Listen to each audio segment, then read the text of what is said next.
बिस्मिल्लाहिर्रहमानिर्रहीम। अस्सलामुअलैकुम। मैं हूं अब्दुल वहाब और आप देख रहे हैं सच टीवी। दोस्तों, सऊदी अरब से हर गुजरते दिन के साथ ऐसी खबरें सामने आ रही हैं जो पूरी दुनिया में मौजूद मुसलमानों में तशवीश का बाइस बन रही हैं। रियाज सीजन में जो कुछ हो रहा है वो पूरी दुनिया के मुसलमान देख रहे हैं कि किस तरह मुकद्दस सरजमीन की इज्जत को पामाल किया जा रहा है। मगर अब सऊदी हुकूमत ने तबलीगी जमात पर मुकम्मल पाबंदी लगा दी है क्योंकि ये दहशत गर्दी का सबब बनती है। सऊदी अरब के मिनिस्ट्री ऑफ इस्लामिक अफेयर्स के वजीर अब्दुल लतीफ शेख ने इस ऐलान के साथ सऊदी अरब की तमाम मसाजिद को हिदायत दी है कि वो आने वाले जुम्मा के खुतबे में लोगों को इस बात की आगाही दें कि तबलीगी जमात से दूर रहा जाए क्योंकि इसका ताल्लुक दहशत गर्दी से जुड़ता है, इसलिए इस पर मुकम्मल पाबंदी होगी और अगर कोई मुलविस पाया गया तो उसको कानून के तहत सख्त सजा दी जाएगी। दोस्तों, सऊदी अरब में तबलीगी जमात पर पाबंदी इससे पहले भी थी, लोग छुप कर इस काम को कर रहे थे, मगर अब सऊदी हुकूमत ने इसे जड़ से खत्म करने का फैसला कर लिया है। सऊदी अरब ने जो ये फैसला किया है ये यहाँ रुकने वाला नहीं। तागूती ताकतें अब से नहीं, बहुत पहले से इस जमात के पीछे हैं। जब कोरोना शुरू हुआ तो इंडिया में भी तबलीगी जमात वालों को निशाना बनाया गया कि कोरोना तबलीगी जमात की वजह से इंडिया में फैला है, जबकि उसी वक्त दूसरी तरफ कुंभ का मेला चल रहा था जिसमें बताने की जरूरत नहीं कि कितनी तादाद में लोग जमा होते हैं। अभी सऊदीया ने पाबंदी लगाई है,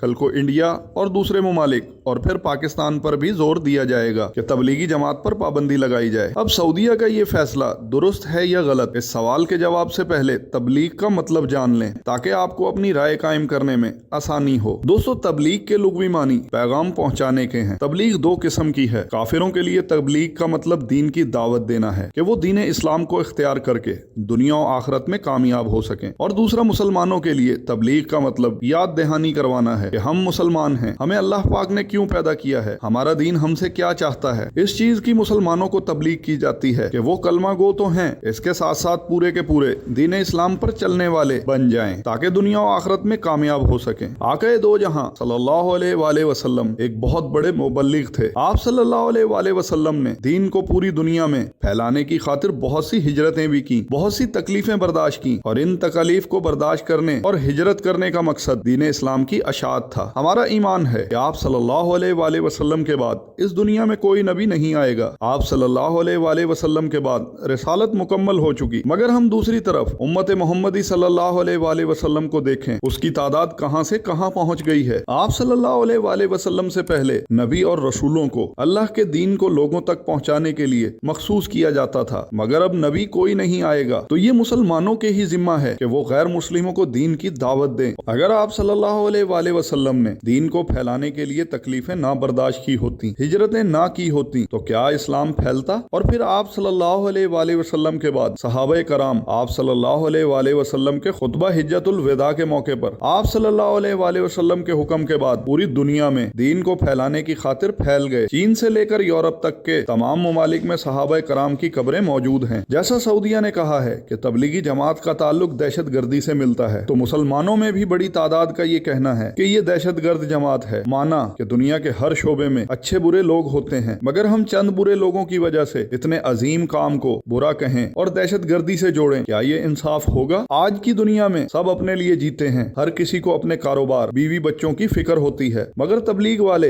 इन सब की कुर्बानी देते हैं। वो अपने घर से भी दूर होते हैं, कारोबार भी छोड़ते हैं, बीवी बच्चों से दूर होते हैं, सिर्फ इसलिए कि अल्लाह और उसके रसूल सल्लल्लाहु अलैहि वसल्लम के दीन को पूरी दुनिया में फैला सकें। इस्लाम दुश्मन ताकतें फिल्मों के जरिए, ड्रामों के जरिए हमारी नई नस्लों की जहन साजी कर रही है। हमारी नई नस्लों को दीन इस्लाम के असूलों ज़ाब्तों से दूर करने के लिए दिन रात सरगर्म हैं। तो क्या हमारा ये फर्ज नहीं कि हम अपने आने वाली नस्लों को दीन इस्लाम से आगाह रखें। ये तबलीगी जमात ही है जिसकी बरकत से यूरोप और अमेरिका में लोग दायरा इस्लाम में दाखिल हो रहे हैं। इसलिए हम चंद शर पसंद अनासिर की वजह से इस अजीम काम को बुरा कहें तो ये इंसाफ नहीं होगा। आज मेरी एक बात याद रखिएगा, अल्लाह पाक बहुत गफूरुर रहीम है। वो इंसान के अकीदे पर ही उसको मुआफ कर सकता है और अकीदे के बिना पर ही पकड़ा जा सकता है, तो इसलिए अपने अकीदे को दुरुस्त रखा जाए। दोस्तों, उम्मीद करते हैं कि बात आपको समझ में आ गई होगी। अब आप इस बारे में क्या राय रखते हैं कि क्या सऊदीया हुकूमत का तबलीगी जमात पर यूं पाबंदी लगाना और उसे दहशत गर्दी से जोड़ना जायज है या नहीं। कमेंट सेक्शन में अपनी कीमती राय से हमें जरूर आगाह कीजिएगा। आपका कीमती वक्त देने का बहुत शुक्रिया। अस्सलामु अलैकुम व रहमतुल्लाहि व बरकातुहू।